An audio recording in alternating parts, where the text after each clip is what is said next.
Mes beaux-parents ont parcouru 2000 km pour me dire que je ne suis pas une bonne épouse parce que j'ai refusé de financer la voiture de ma belle-sœur, mais maintenant ils sont dans une situation encore pire car elle n'a plus d'endroit où vivre. Mes beaux-parents vivent assez loin, et on ne les voit pas souvent. Mon mari, 26 ans, et moi, 25 ans, avons choisi de vivre loin de sa famille exprès, car ils peuvent être un peu exigeants parfois. Nous sommes ensemble depuis 6 ans, mariés depuis 3 ans, et nous avons déménagé il y a 2 ans. Pour être honnête, sa famille n'était pas la seule raison du déménagement, j'ai reçu une bonne offre d'emploi, et le salaire en valait la peine. Ma famille a bien pris la nouvelle, même avec joie, car cela signifiait que j'allais travailler dans de meilleures conditions. Mais la famille de mon mari, elle, a eu un problème avec ça. Ils ont essayé de nous convaincre de ne pas partir, prétendant que ce serait trop difficile de vivre seul dans un endroit inconnu. Mais notre décision était déjà prise. Sa famille était aussi assez contrariée que mon mari passe moins de temps avec eux à cause de moi, comme si c'était un crime de vouloir faire avancer sa carrière. Et juste pour préciser, mon mari n'a pas eu de problème à déménager pour moi, surtout que l'argent bénéficierait à nous deux. De plus, il travaille principalement depuis la maison, donc l'endroit où nous vivons lui importe peu. Même si j'appréciais sa famille au début, les relations sont devenues assez tendues entre nous ces 2 dernières années. Mon mari et moi avons tout de même essayé de garder le contact et de rendre visite une fois par mois, mais c'était tout. Et cela nous convenait très bien. Mais il y a environ 6 mois, ma belle-sœur nous a dit qu'elle voulait venir vivre avec nous pendant quelques mois, car elle comptait intégrer une université proche. L'université en question est à seulement 30 minutes de route de chez nous, et je ne savais pas si c'était prévu depuis longtemps ou une décision spontanée. Elle a demandé à mon mari si elle pouvait rester chez nous gratuitement, car elle ne voulait pas vivre sur le campus et ses parents ne voulaient pas payer un appartement. Apparemment, la raison pour laquelle elle ne voulait pas vivre sur le campus était que les règles y étaient un peu strictes, et elle voulait une certaine liberté qu'elle pensait obtenir chez nous. Et la famille de mon mari soutenait aussi cette idée. Donc, après quelques discussions, nous avons accepté, surtout parce que, d'après ce que je savais, c'était une gentille fille. Mais je ne m'attendais pas à ce qu'elle ait autant changé ces dernières années. Lors de notre déménagement, elle n'avait que 16 ans et semblait encore adorable. Depuis, nous ne nous étions vus que quelques fois et n'avions pas passé beaucoup de temps ensemble, donc nous ne nous étions pas rendus compte à quel point elle était devenue insupportable. Mon mari n'est pas très proche de sa sœur, surtout à cause de leur différence d'âge, donc lui non plus n'avait aucune idée de sa transformation. Évidemment, elle a été très gentille avec nous quand elle voulait qu'on la laisse vivre gratuitement pendant ses études, mais une fois installée chez nous, elle a montré son vrai visage.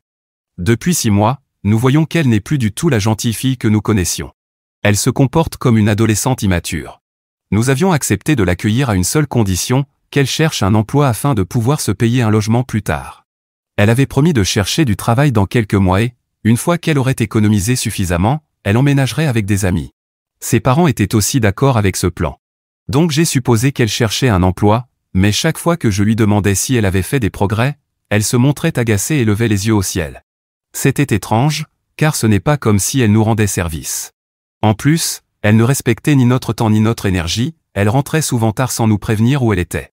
Et à chaque fois, elle revenait ivre autour de minuit, et mon mari et moi devions rester éveillés pour lui ouvrir, inquiets car nous ne savions pas où elle était. Nous lui avons demandé plusieurs fois d'arrêter et avons même menacé de prévenir ses parents. Mais elle s'excusait, se comportait bien pendant 2 semaines, puis recommençait.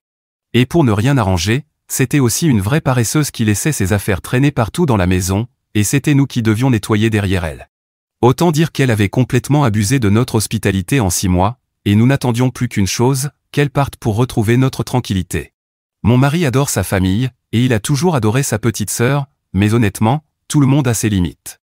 Elle et la famille de mon mari ont récemment dépassé cette limite, ce qui nous a poussés à la mettre dehors. Jusqu'ici, nous avions été patients parce qu'elle était plus jeune et que nous n'avions pas le cœur d'être durs.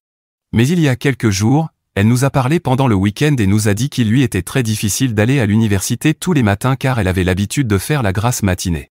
Je pensais qu'elle allait nous dire qu'elle avait décidé d'emménager sur le campus pour gagner du temps le matin, mais à la place, elle nous a dit qu'elle pensait qu'il était temps qu'elle ait sa propre voiture ici pour aller à l'université. Elle avait pris des leçons de conduite au lycée et avait son permis, mais chez elle, elle conduisait la voiture de son père. Maintenant qu'elle venait d'avoir 18 ans il y a quelques mois, elle pensait que c'était le bon moment pour avoir sa propre voiture ici. C'était très déroutant, car on ne comprenait pas pourquoi elle nous parlait de ça à nous, et pas à ses parents. Mon mari a même proposé d'en parler à son père, mais elle nous a dit qu'elle l'avait déjà fait. Apparemment, mes beaux-parents lui ont dit qu'elle devait s'adresser à nous parce que nous étions désormais les responsables d'elle, puisque mon beau-père venait de prendre sa retraite. Donc maintenant, si elle voulait une voiture, c'était à nous de la financer, et c'est pour ça qu'elle est venue nous voir après en avoir discuté avec ses parents. À ce moment-là, je ne savais même plus contre qui j'étais le plus en colère, ma belle-sœur ou les parents de mon mari. J'ai essayé de lui expliquer, aussi poliment que possible, que ce que ses parents suggéraient n'était tout simplement pas réaliste. Même si nous gagnions bien notre vie maintenant, nous envisagions de fonder une famille bientôt et devions commencer à économiser pour notre propre avenir. En plus, l'argent ne pousse pas sur les arbres. Il était hors de question que nous prenions en charge ces dépenses. Je pensais qu'elle comprendrait, mais j'avais clairement tort, car dès que j'ai commencé à parler, elle a compris que nous allions dire non. Au lieu d'accepter cela avec maturité, elle a tapé du pied et a dit qu'elle se fichait de la manière dont nous allions gérer ça, mais qu'elle voulait une voiture. Maintenant, mes beaux-parents et moi aurions pu débattre de ce sujet toute la journée, mais elle ne se souciait que d'une seule chose, elle voulait une voiture d'ici la fin du mois. Ensuite, elle s'est enfermée dans sa chambre et a refusé d'en sortir jusqu'au dîner. Et pourtant, on parle de quelqu'un qui est légalement adulte. Honnêtement, seul son frère a essayé de lui parler pendant quelques minutes, mais lui aussi a abandonné car il était tout aussi frustré. Nous la laissions déjà vivre chez nous gratuitement, malgré son total manque de respect envers notre foyer. Et maintenant, en plus de tout cela, elle s'attendait à ce que nous cédions à tous ses caprices. Nous étions aussi très en colère contre ses parents, parce qu'ils n'avaient aucun droit de dire que nous étions responsables d'elle simplement parce que mon beau-père avait soi-disant pris sa retraite. Donc, après que ma belle-sœur nous a raconté ce que son père lui avait dit, nous avons essayé de l'appeler, ou du moins tenté, mais nous n'avons obtenu aucune réponse. Et nous avons été encore plus choqués d'apprendre que mon beau-père avait apparemment pris sa retraite, non pas parce que nous ne le savions pas et que personne ne nous l'avait dit, mais parce qu'il n'était même pas proche de l'âge de la retraite. Il avait environ 53 ans et n'était pas gravement malade ni incapable de continuer à travailler. De plus, lui et ma belle-mère avaient quitté leurs emplois en entreprise il y a environ 7 ans pour créer un cabinet comptable qui marchait plutôt bien. Donc ce n'est pas comme s'ils avaient des emplois stressants ou qu'ils ne gagnaient pas assez pour subvenir à leurs besoins. Il était clairement assez à l'aise financièrement pour couvrir toutes les dépenses de sa fille, mais il ne voulait tout simplement pas le faire. Ce jour-là, ils n'ont pas répondu à notre appel, et nous n'avons pas eu de nouvelles d'eux pendant les 2 jours suivants non plus. Ma belle-sœur ne nous a pas adressé la parole, ni à moi ni à son frère, durant ces 2 jours. Puis, le 3e jour, mes beaux-parents sont finalement arrivés chez nous très tard dans la soirée, juste au moment où nous nous apprêtions à dîner. C'était une énorme surprise, car depuis que nous avions emménagé ici, mes beaux-parents n'étaient venus nous rendre visite qu'une seule fois, le jour de notre pendaison de crémaillère.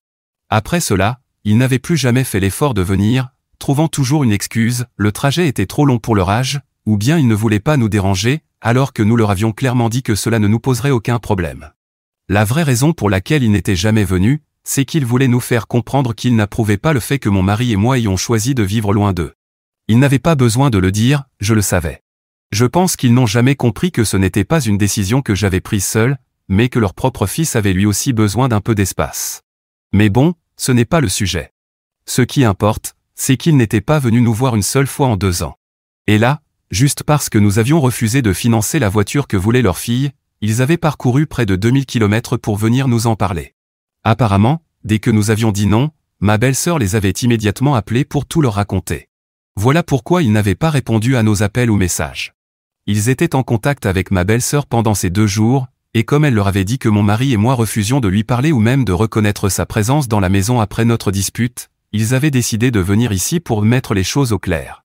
La veille de leur arrivée, ils avaient décidé qu'ils ne pouvaient pas laisser les choses ainsi et qu'ils devaient me parler. J'ai été un peu surprise qu'ils disent vouloir me parler, car je ne voyais pas ce que j'avais fait de mal, mais je les ai tout de même écoutés. Après qu'ils ont terminé leur discours, j'ai compris qu'ils avaient fait tout ce chemin juste pour me faire la morale sur ce que signifiait être une bonne épouse. Pendant leur sermon, ils ont insisté sur le fait que mon mari avait fait beaucoup de sacrifices pour moi, et que la moindre des choses que je pouvais faire pour mes beaux-parents, c'était de soutenir ma belle-sœur. Ils ont dit qu'ils avaient choisi de dire qu'ils étaient à la retraite, et que maintenant, mon mari et moi devions subvenir aux besoins de leur fille, car eux devaient commencer à penser à leur vieillesse. En réalité, ils n'étaient pas du tout à la retraite, ils voulaient simplement voir comment j'allais réagir, et j'avais, selon eux, échoué ce test en refusant d'aider leur fille. Ils m'ont traité d'égoïste parce que j'avais déjà éloigné leur fils en déménageant loin d'eux. Et maintenant que j'avais l'occasion de me racheter en soutenant financièrement leur fille, je refusais de le faire. Ils ont commencé à me faire la leçon sur le fait qu'après le mariage, la famille du mari devient aussi la famille de la femme, et que je devais les traiter et les respecter comme mes propres parents. Pendant qu'ils parlaient, je n'arrivais pas à croire à quel point ils étaient déconnectés de la réalité. Me traiter d'égoïste parce que je ne voulais pas financer une voiture pour leur fille, surtout quand elle n'en avait même pas réellement besoin, c'était absurde. C'était eux qui refusaient de payer la moindre dépense pour leur propre fille, alors que mon mari et moi l'avions hébergée gratuitement pendant 6 mois. Ce qui m'a vraiment dérangé, c'était l'hypocrisie de la situation et le fait qu'ils aient simulé une retraite et dit qu'ils ne pouvaient rien payer pour leur fille uniquement pour nous tester. C'était tout simplement odieux. Donc, après leur leçon de morale, j'aurais pu leur crier dessus, mais j'ai choisi de rester aussi calme que possible. Je leur ai dit qu'ils avaient raison, que j'étais une personne égoïste. Et puisque j'étais si égoïste, j'avais décidé que leur fille ne vivrait plus chez nous, parce que ni elle ni ses parents n'avaient payé un seul centime de loyer en 6 mois, et que j'en avais assez que des gens profitent de moi et de mon mari sans jamais rien donner en retour. En plus, je savais que ma belle-sœur pensait probablement avoir gagné en appelant ses parents et en les faisant venir me parler en personne. Elle croyait sûrement que j'allais céder, mais j'en avais assez de la famille de mon mari, et même lui ne supportait plus leur comportement. Il a donc choisi de me soutenir. Alors, quand j'ai dit qu'elle n'était plus la bienvenue chez nous, ils ont commencé à se disputer avec moi, mais ça ne servait à rien. Même quand ils se sont tournés vers mon mari pour qu'il prenne leur défense, il a dit qu'il était d'accord avec moi, ce qui a encore aggravé la dispute. Au bout d'un moment, tout le monde criait en même temps et c'était devenu chaotique, alors je leur ai dit qu'ils pouvaient soit partir d'eux-mêmes, soit je me ferais un plaisir d'appeler la police pour les faire expulser. Mes beaux-parents m'ont insulté, mais ont fini par partir en emmenant ma belle-sœur, qui pleurait comme un bébé. Cela s'est passé il y a 2 jours, et depuis, nous n'avons eu aucun contact avec leur famille. Mon mari et moi en avons parlé, et nous étions vraiment en paix avec cette coupure de contact. Mais ce matin, ils sont revenus, simplement pour récupérer toutes les affaires que ma belle-sœur avait laissées derrière elle. L'atmosphère était complètement différente cette fois. Il était évident qu'ils n'étaient plus là pour discuter, eux aussi en avaient fini avec nous. Tout s'est passé dans un silence glacial, et une fois qu'ils ont fini de tout emballer, ils s'apprêtaient à partir, mais ma belle-mère s'est retournée et m'a dit que, même si nous pensions faire ce qu'il fallait aujourd'hui, dans quelques années, nous regretterions d'avoir si facilement coupé les ponts avec la famille pour quelque chose d'aussi insignifiant. En me regardant droit dans les yeux, elle a dit que, même si mon mari me soutenait aujourd'hui, il finirait par m'en vouloir un jour, car elle savait combien il avait toujours aimé sa famille, même s'il ne s'était pas toujours bien entendu avec eux. Mais maintenant, j'étais la raison pour laquelle il devait choisir entre sa famille et sa femme, et peu importe à quel point nous pensions bien gérer la situation aujourd'hui, il finirait par m'en tenir rigueur, et je n'aurais à blâmer que moi-même, car j'avais toujours été du genre à mettre mes propres intérêts avant ceux des autres. Personnellement, j'ai trouvé ça totalement dramatique et inutile, mais malgré tout, après ces paroles, elle est partie avec mon beau-père et ma belle-sœur. J'ai ressenti un léger malaise par rapport à ce qu'elle avait dit, alors j'ai décidé d'en parler avec mon mari. Je voulais m'assurer qu'il était d'accord avec notre décision, parce qu'honnêtement, tout ce que nous avons fait jusqu'à présent, nous l'avons décidé ensemble, ce n'était pas juste moi. Il m'a rassuré en me disant qu'il était en paix avec la situation, parce que c'était sa famille qui avait franchi les limites, et que nous avions parfaitement le droit de couper les ponts si nous estimions qu'ils devenaient trop toxiques. Ce qui comptait le plus, c'était que nous avions tout fait pour être bienveillants envers sa sœur, mais qu'elle était devenue une personne extrêmement gâtée et exigeante, et il en rejetait la faute sur ses parents. Même dans cette situation, selon lui, c'était sa famille qui devait être blâmée, pas moi, pour ma réaction. Il m'a dit exactement ce que j'avais besoin d'entendre pour me sentir mieux, mais pour une raison que je n'arrive pas à expliquer, je n'arrête pas de repenser à ce que ma belle-mère m'a dit. Je ne sais pas vraiment pourquoi je me sens comme ça, mais depuis qu'elle m'a dit ces choses, elles tournent en boucle dans ma tête et je n'arrive pas à m'en débarrasser. J'en ai parlé à mon mari, à mes parents, même à mes amis, et ils pensent tous que nous avons fait ce qu'il fallait pour nous protéger, et que nous ne devrions pas nous sentir coupables. Et pourtant, je me sens mal et coupable, parce que d'une certaine manière, j'ai éloigné mon mari de sa famille. Peut-être pas directement, mais tous les problèmes qui ont surgi sont liés à moi, d'une manière ou d'une autre. Je ne sais pas, je me sens bizarre. Je n'avais jamais réfléchi à tout ça de cette manière auparavant, et maintenant j'ai peur que ma belle-mère ait peut-être raison. Alors, même si j'en ai parlé à beaucoup de gens, je me suis dit que demander l'avis de parfaits inconnus, qui ne me connaissent pas personnellement mais connaissent uniquement la situation, pourrait peut-être m'apporter une certaine tranquillité d'esprit. Est-ce que je suis la méchante pour avoir mis ma belle-sœur dehors parce qu'elle s'est plainte à ses parents que mon mari et moi refusions de lui acheter une voiture? Mise à jour 1. Je vais commencer par expliquer pourquoi les mots de ma belle-mère m'ont vraiment touché. Dernièrement, je ressens un certain doute sur le fait que, à cause de moi, mon mari ne voit quasiment plus sa famille. C'était l'anniversaire de ma mère il y a quelques semaines et je n'ai pas pu être avec elle, car je devais travailler.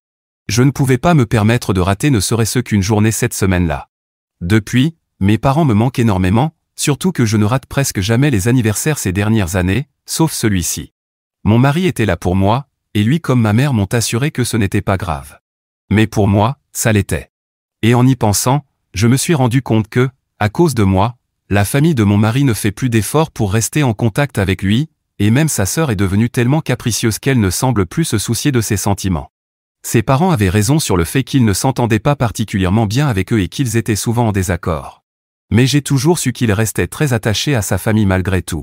C'est pour ça que je me suis senti coupable, parce que j'avais l'impression d'être celle qui s'interposait entre lui et sa famille.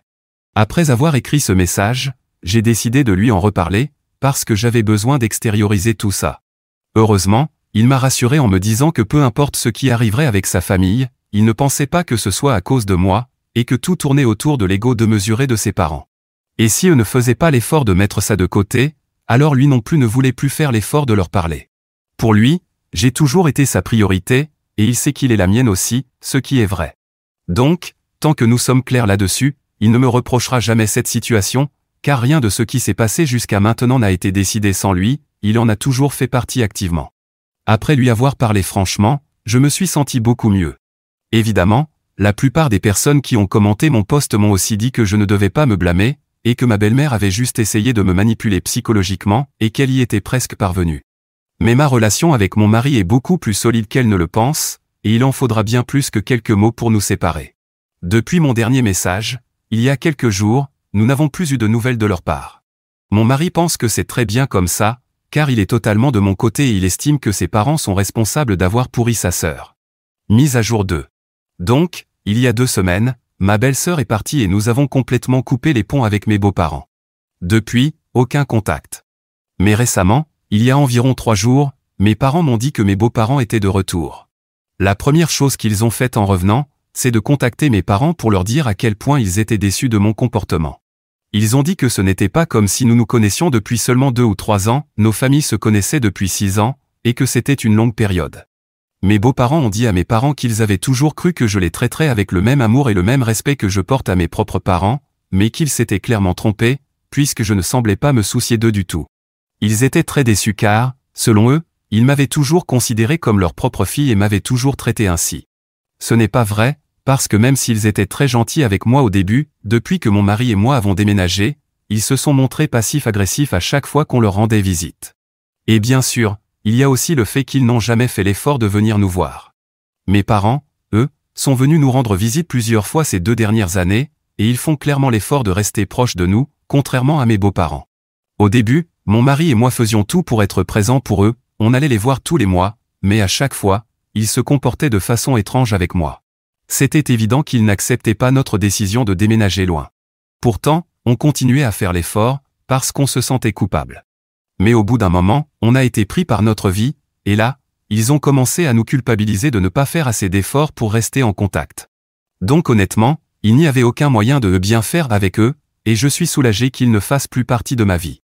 Même mes parents n'ont pas cru à leur discours, et leur ont dit que si mon mari et moi avions décidé de ne plus être en contact avec eux, nous devions avoir nos raisons, et qu'ils respecteraient cela en gardant leur distance également. Je pense que mes beaux-parents pensaient qu'en parlant à mes parents, ces derniers finiraient par me raisonner et qu'on finirait par s'excuser. Mais je suppose qu'ils ne s'attendaient pas à ce que mes parents les remettent à leur place. En tout cas, je suis contente que mes parents me soutiennent, et je regrette vraiment que les parents de mon mari n'aient pas fait pareil avec lui, car je sais que cela aurait énormément compté pour lui. En ce moment, il est simplement embarrassé par le comportement de sa famille, et je ne peux même pas lui en vouloir. Mise à jour 3.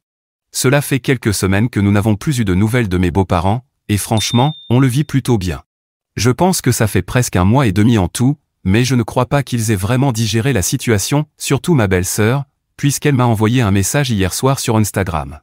Elle m'a dit qu'apparemment, après que je l'ai cruellement mise à la porte, ses parents ont décidé de lui donner tout ce qu'elle voulait, parce qu'ils avaient clairement échoué à élever un fils, mais qu'ils n'allaient pas échouer avec elle.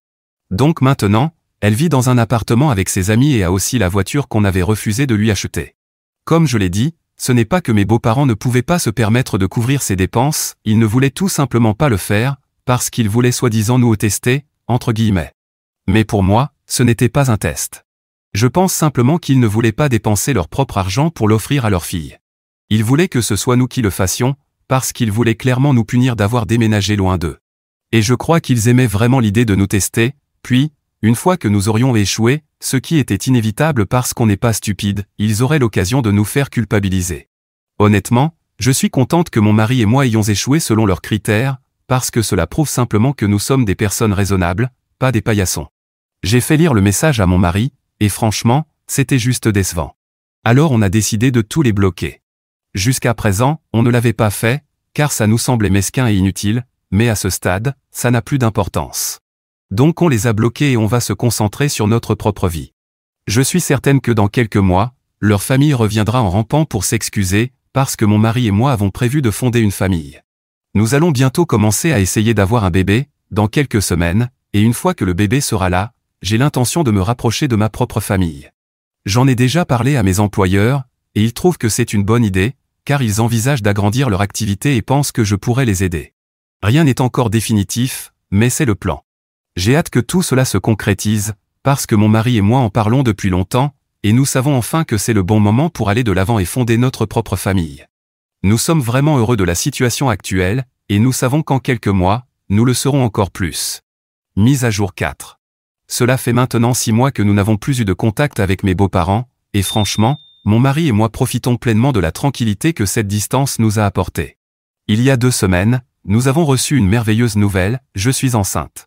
Nous sommes absolument ravis, et même s'il est encore un peu tôt pour célébrer, on commence déjà à penser au prénom et à acheter quelques petites choses. Je sais, on est un peu trop enthousiaste sur ce sujet. Mais alors qu'on pensait que tout s'était enfin calmé, mes beaux-parents ont décidé de faire leur grand retour. On parle de 0 contact, même pas via mes parents, mais c'était trop beau pour durer. Il y a quelques jours, mes parents ont reçu un appel inattendu de leur part. Et au lieu d'exprimer de la joie à l'idée de l'arrivée du bébé, ils ont commencé à parler de leurs attentes. Au téléphone, ils ont insisté pour que, puisque c'est une tradition familiale, le bébé porte l'un de leurs prénoms en deuxième prénom. Si c'est une fille, alors celui de ma belle-mère, si c'est un garçon, alors celui de mon beau-père.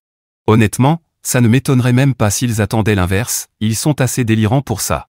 Selon eux, ce serait un bon geste de ma part pour faire amende honorable pour les erreurs que j'aurais commises par le passé. Mes parents ont été sidérés par l'arrogance de cette demande, surtout après tout ce qui s'est passé. Mes beaux-parents ont clairement indiqué qu'ils s'attendaient à ce que je suive cette tradition pour prouver que je veux vraiment faire la paix. En gros, ils essayaient de transformer le nom de notre enfant en monnaie d'échange pour obtenir leur pardon, pour le simple fait d'avoir mis des limites. J'ai tout de suite compris que ce n'était qu'un autre de leurs jeux de manipulation, une tentative de reprendre le contrôle sur nos vies. Mes parents l'ont vu de la même manière, et la conversation est vite devenue tendue. Ils ont défendu notre décision de prendre nos distances et ont absolument refusé de me mettre la pression pour céder à leurs exigences. La discussion est montée d'un cran, au point que mes parents ont fini par les bloquer eux aussi, tout comme nous l'avions déjà fait. Je suis vraiment reconnaissante du soutien inconditionnel de mes parents. Même si mes beaux-parents ont essayé de faire croire que c'était à moi de réparer les choses, mes parents n'ont pas permis qu'on me manipule. Tout cela ne fait que confirmer ce que je savais déjà, mes beaux-parents ne veulent pas réellement une réconciliation. Ils veulent juste continuer à avoir un certain pouvoir sur nos vies. Pour l'instant, mon mari et moi sommes totalement concentrés sur la grossesse et les préparatifs pour l'arrivée de notre bébé.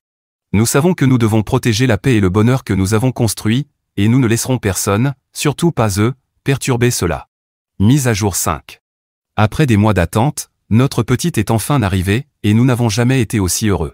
L'anticipation était intense. Être parent pour la première fois est une expérience bouleversante. C'est une magnifique petite fille, et mon mari et moi en sommes complètement amoureux.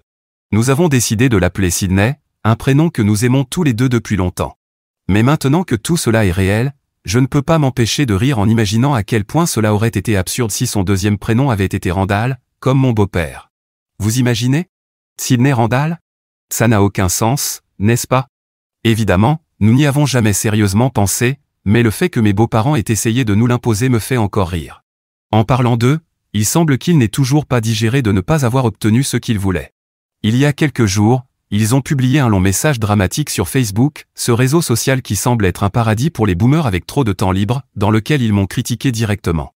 Dans leur publication, ils m'accusaient d'être une mauvaise personne et suggéraient même que notre fille Sydney hériterait forcément de mes gènes narcissiques et ne respecterait jamais ses aînés.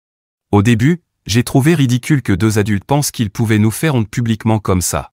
Mais ensuite, j'ai remarqué l'absence totale d'interaction sur leurs publications, et j'ai compris quelque chose d'encore mieux, personne ne se soucie vraiment de ce qu'ils disent.